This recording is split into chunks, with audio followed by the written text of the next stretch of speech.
There was a guy who went into the bar, and you know how things, well, you won't know because you don't go to bars. So in the bar, usually there's people sitting around about half lit and so forth. And this guy walks in with a hamster in his cage and also a frog. And he tells all of them, says, my frog can talk. And this one guy sitting down, he said, I bet you $100,000 that frog can't talk.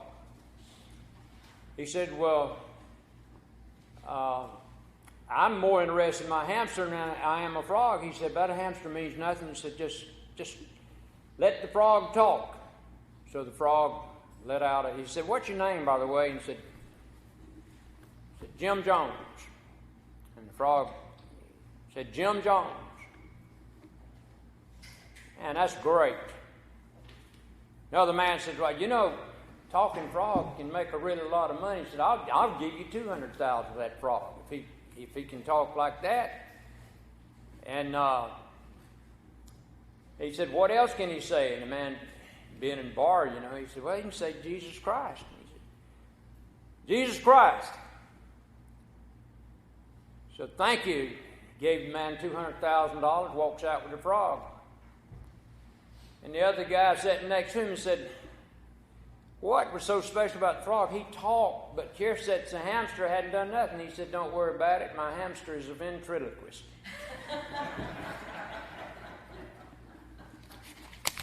My corny jokes. What time is it in the program and plan of God? Well, let me just say this. Now, you gotta listen to this statement. It's later than it's ever been before. Y'all agree with that? Y'all catch that? It's later than it's ever been before. In other words, tomorrow will be later than what it was today. And of course, the wisest thing that any person can do is to set his clock by God's time clock. We have different time zones. We're presently in daylight savings time now, right? But when we go back in the wintertime, it'll be Eastern Standard Time. And I know all of us wish we just go to one stick there. But then you go over to Alabama and you got Central Standard Time, and it lasts for several states, and then you got, Mountain Time, and then Pacific Time. And all of these time zones give us a time. But more important than all the time and all the time that we see on our clocks, than any other time, is this time in which we live, of what was read from the book of Romans, is that salvation is nearer than ever before. Today is the day of salvation. So we could say, well, it's soul-saving time. We read from the text in Isaiah where it states in the last verses that was read, Watchman, what of the night? And in those days, a watchman was a sentry who stood on a city wall, and basically his job was to inform those in the city of an approaching enemy. That was his job. And if he ever went to sleep, God helped the people in the city. If you were in service,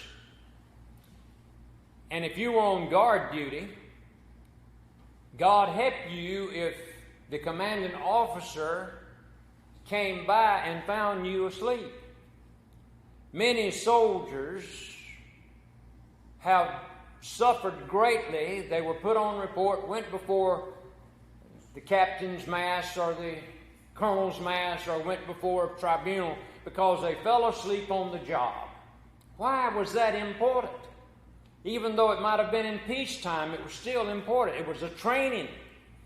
If you were on guard duty, you could not go to sleep. Why? Because somewhere out there was an enemy that could approach and destroy all of the people within the camp. And of course, today, we have a different situation. A person watches on a radar screen for the possible enemy. Better than a watchtower screen, better than all the news analysis and political experts is to know what time it is by the Word of God. For He said Himself, "Ye can discern the face of the sky, but can ye not discern the signs of the times?" Matthew 16:3. He was talking to the Pharisees. He said, you guys, you can look up into the sky and you can tell all the things that's going on, it seems like. Astronomy and astrology. But you cannot discern the signs of the times. In other words, Jesus was saying, hey, it's time that you woke up and realized that the time is near for the kingdom of God.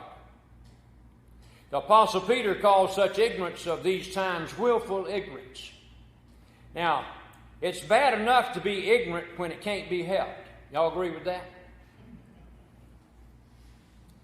But it's 1,000 times worse to be ignorant on purpose.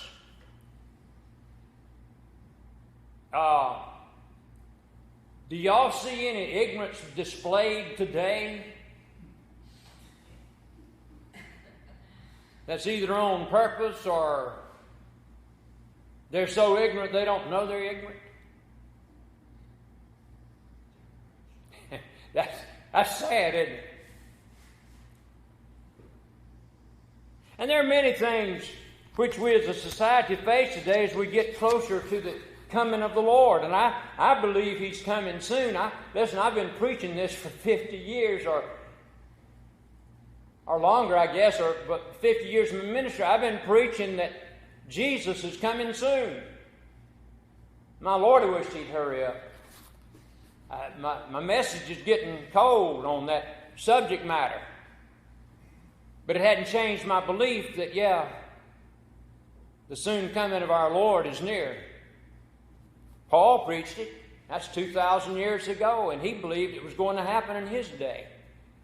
But it didn't discourage him in preaching that message. Paul said also in 2 Timothy that we are living in peerless times. This know also that peerless times will be in the last days. And it describes how things are in society in the last days in which we live.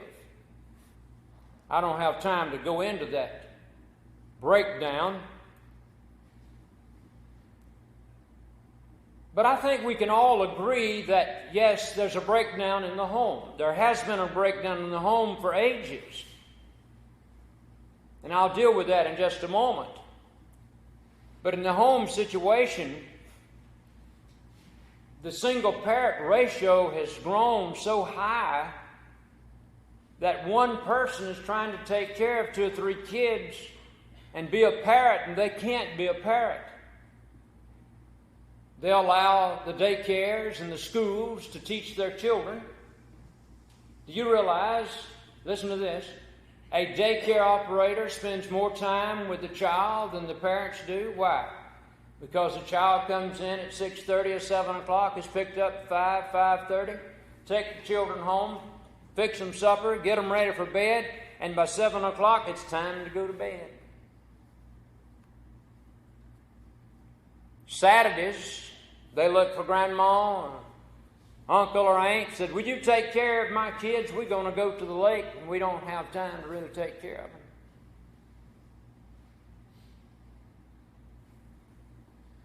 So the kids wonder, who is really my parents?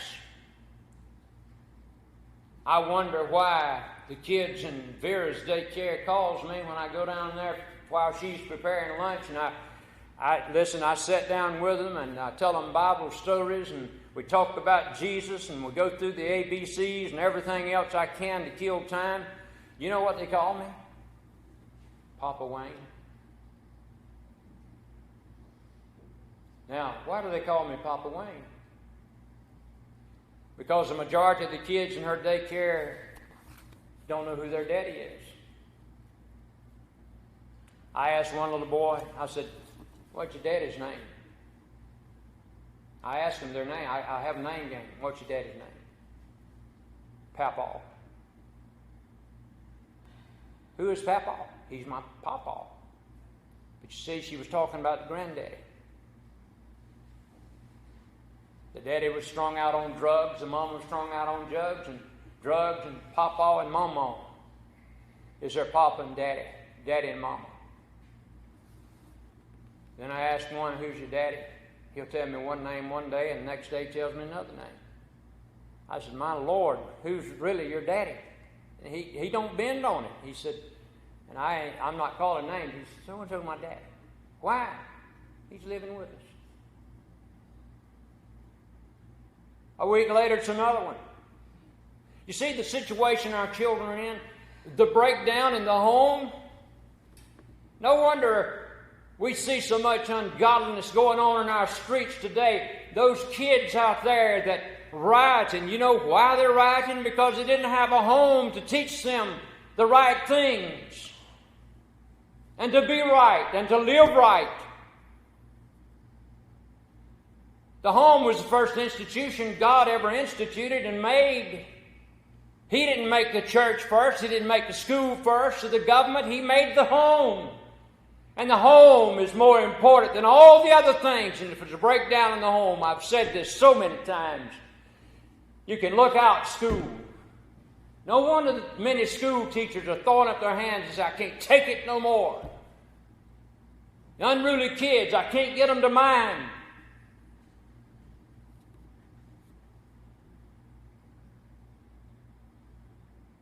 Then it goes from there to the government, doesn't it? Y'all see the mess we got in the government? Half of those people up there in Washington need pacifiers.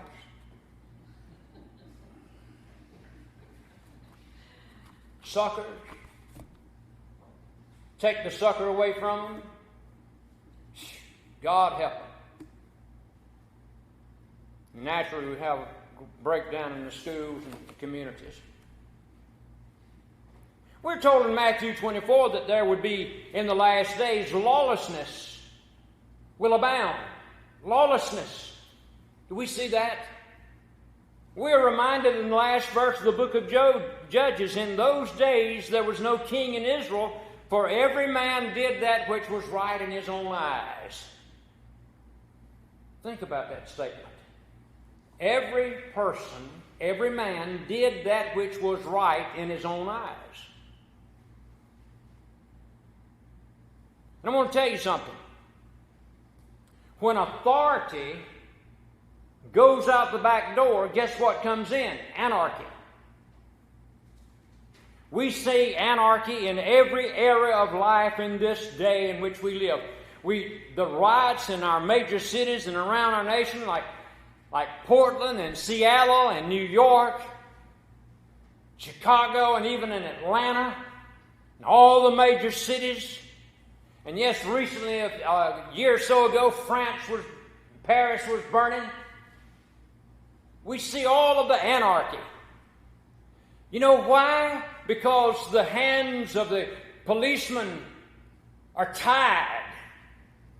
And they can't enforce the laws which are on the books. And when the law goes out,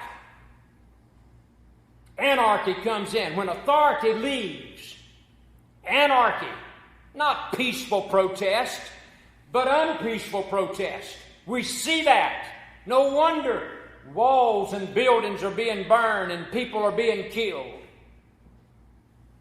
No wonder we see that. Why? Because authority has gone and lawlessness has prevailed. You wonder why we see it portrayed in our television movies. and even our opinionated news. Never in my life did I ever expect such disrespect for our country and its leaders.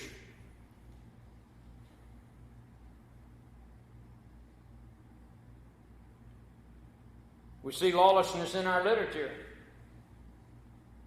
I remember seeing a sign by the side of the road which advertised dirt for sale. You know you can buy dirt. We planted some grass in our yard, and before we planted that grass, guess what? I called Elsie Jones and I said, "We need a load of your dirt." I said, "How much you going to charge me for that load of dirt?" It's $150. Well, I can understand. He went out somewhere and dug up that dirt and put it on his dump truck, and he brought it and scattered it out. But you see, I remember seeing the sign, "Dirt for sale," and that sign should be hung over every paperback book rack all over America. Look at the book stands in our grocery stores as you go out. Look at the literature that's displayed for people to read. And guess what? Well, I need a copy of the Enquirer and see what's going on. Dirt. No wonder people's minds are filled with filth and junk if that's all they read, and if that's all they see on television. I remember working with WGRA for a spell as a radio announcer, playing gospel music while I was pastoring one church not far from here. And let me tell you something. The FCC censored every word of every radio station that went over the Broadways, airways. Every word. And guess what? If the D word or the H word was used, guess what? The radio station was fined.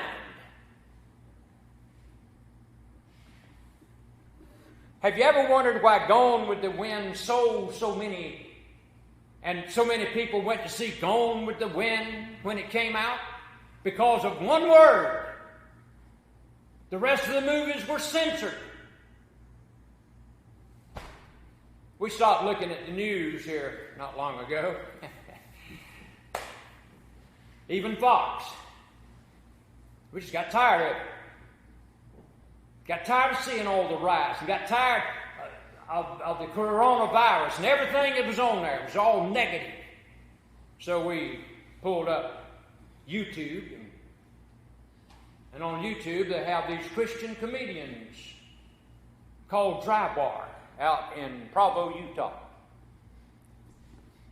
We sat there and laughed our heads off and enjoyed it.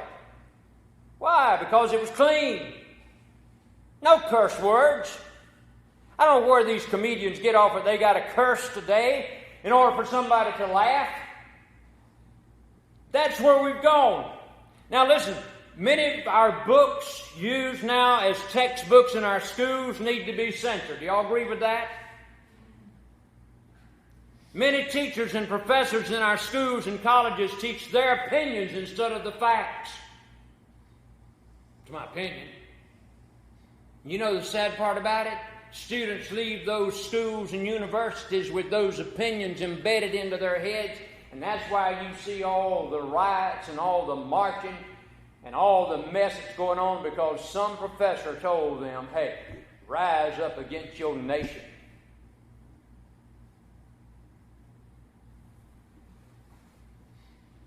Kneel when the national anthem is played and sung, instead of stand. Put your hand over your chest. I believe in protest. I believe in peaceful protest. If we want to protest Black Lives Matter, do it some other time. Do it between the breaks. Just take a 3-minute time in the schedule and say, hey, we're going to honor Black Lives Matter for 3 minutes. But just don't do it while our flag is being honored. I'm on it today. But then consider our modern music, our pop music. Someone said that the pop music sounds like the same thing when they're worn out. If what I hear at times in the country and rock is the top 40, I'd hate to hear the bottom 40. Our gospel music today, rock gospel, contemporary gospel, and yes, I'm an old Southern gospel guy, even our Southern gospel. If you were to not listen to the words of those songs and just listen to the music and close your eyes, you would think you would be in a nightclub. Now, you just can't beat 4-part harmony with one guy playing the piano. You might have one little old bass guitar standing back there, and 4 guys singing from their hearts in harmony. I was in the glee club when I was coming up in school. Me and one other guy was the only boys in the glee club, and all the rest of them made fun of us. But in that glee club, we formed also a barbershop quartet. Now, you know what? We didn't have a piano to play for us. And we had to harmonize bass, tenor, soprano, and alto. No piano, no background music, but we had to harmonize. And you know, some of the best music you can hear is a cappella. You know why? Because you don't have a piano, you don't have a band to drown out the real stuff. I need to go on. I've chased that rabbit too long. We're living in a day when right and wrong are no longer absolute but relative. Every person does what is right in his own eyes. The thinking is, I think it's all right, so it makes it all right. So we have contextual morality and situation ethics, and if you don't like the law, just break it. Therefore, we have civil disobedience. That's the thinking of today. Every television news report shows a howling mob with the law in its own hands. America has thousands of fractured and fragmented groups, each demanding what it wants with no regard for what happens in the country. And I could name those groups, but I won't go into it. Universities cringe at the howling mobs, and the lawless students. The faculty surrenders to that mob, and the police are called to do what the parents should have done back many years ago with those kids that are in the universities. But then we have the old political correct culture. Oh my God. You can't say this. You can't say it that way. You might offend somebody.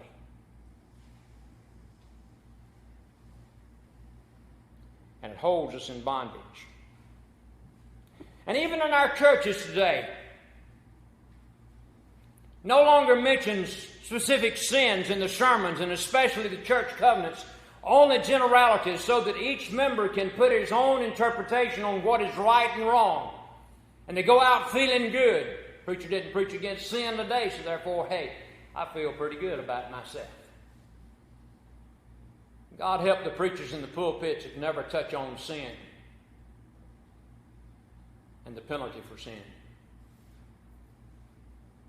If I only preach love all the time, love and goodness and kindness and all the goodness in the Bible, if that's all I ever preach, yeah, you'd leave out of here every Sunday feeling good.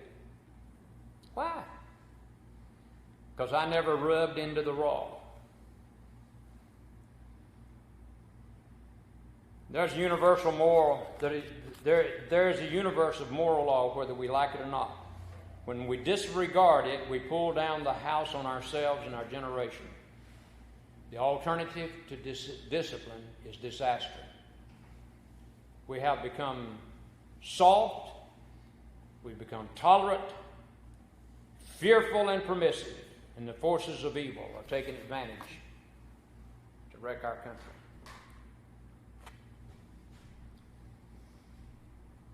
And also in these last days, and I need to come to a close, I've preached longer than usual. I'm sorry. In these last days, we have what is called apostasy. What does it mean? Apostate is a person who forsakes their faith. We have that today. Today we have new personalities and different terminologies, and all more dangerous because it uses language of orthodoxy. The same is true of liberalism in theology. Charles Spurgeon wrote, Judas betrayed the master with a kiss. And this is what the apostates do. Spurgeon took a stand in his day at great personal cost. So you remember the guy, Martin Luther? He was excommunicated for his stand when he nailed the 95 Theses on the door of the cathedral. John Knox was persecuted, the great Presbyterian leader, for his faith. John Wycliffe, the translator of the Bible, was persecuted, but one of his followers named John Huss was burned at the stake for his faith. We're not talking about Peter, James, and John, and Paul, and all of those guys. We're talking about people, yes, in the 15th and 16th and 17th century that was persecuted. But today it seems that all doctrines are mixed in such a way that all the isms put in one big doctrine doesn't help anyone. Besides apostasy and the fellowship of this thing affecting the church of today is apathy. And I want to close with this point. Apathy. What is apathy? Unconcernedness. You don't care which way things go. We blame everything for our small attendance in churches, everything that we can. We can blame television and boats and ball games and golf and the small crowds at worship, but forget about our Sunday night services. Many churches today no longer have Sunday night services. God help us if we have a Wednesday night service. Sunday morning is the most we'll ever have in this day and time. It's evident that the church of today needs to have a spiritual awakening. You agree with that? An old-time revival. Whew! I ain't never seen a revival in my life. What? You've never witnessed a revival in 50 years? Nope. All I've witnessed is a few services in church for 3 or 4 nights at the most. Maybe a week. Sometimes they'll get excited and have it for 2 weeks. But I want to tell you something. After the revival is over, people go back to sinning in the same way they did before they started the revival. Come on. Didn't help anybody. Just put it on the calendar. We're going to have a revival over yonder in June. Have a summer revival. No, let's have a spring revival. Put it on the church calendar. Listen, why don't we put it on God's calendar and God's time clock and say, hey, God says this is the time to have revival, instead of June or October or April. But what is the answer to all these things, such as anarchy and apostasy and apathy? What is the answer to the lawlessness that we have today? Well, the answer is this. And the answer will be that Christ will come back one day and He'll straighten everything out. Well, why don't He do it now? Because He's not a robot. We can't wave our hand and say, God, you see all this mess, to straighten it out. See, God's not a robot that we can punch a button and ask God to do this and He's going to do it. Because you see, the prince and power of the air is the devil. And the devil is in charge of a lot of this mess that's going on. And I think you and I can recognize that. But what do we need to do as Christians? Stand firm on your faith, for great is your faithfulness. Stand firm on your beliefs. Christ is the foundation, and that foundation will never crumble. Stand firm on your beliefs. Never waver. Never waver on your beliefs, regardless of what happens around you. The world could be crumbling around you, but stand firm on the fact that you're a born-again child of God. Hold your head up and be not ashamed of your Christian faith. And one day, that unashamedness and that stand that you take will pay off in somebody's life. Because whether we want to know it or not, there's somebody watching us.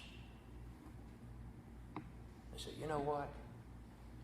That person has got something that I'd like to have. May we be that way in this day in which we live. Our closing hymn this morning is 395. Take time to be holy. And let's sing the first verse and the last.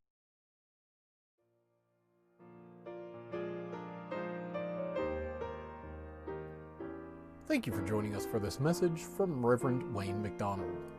We would like to take this time to invite you to learn more about our churches by visiting us at calvarycharge.com or by following us on Facebook at Calvary Bethel Centennial. Remember that we are alive together in worship.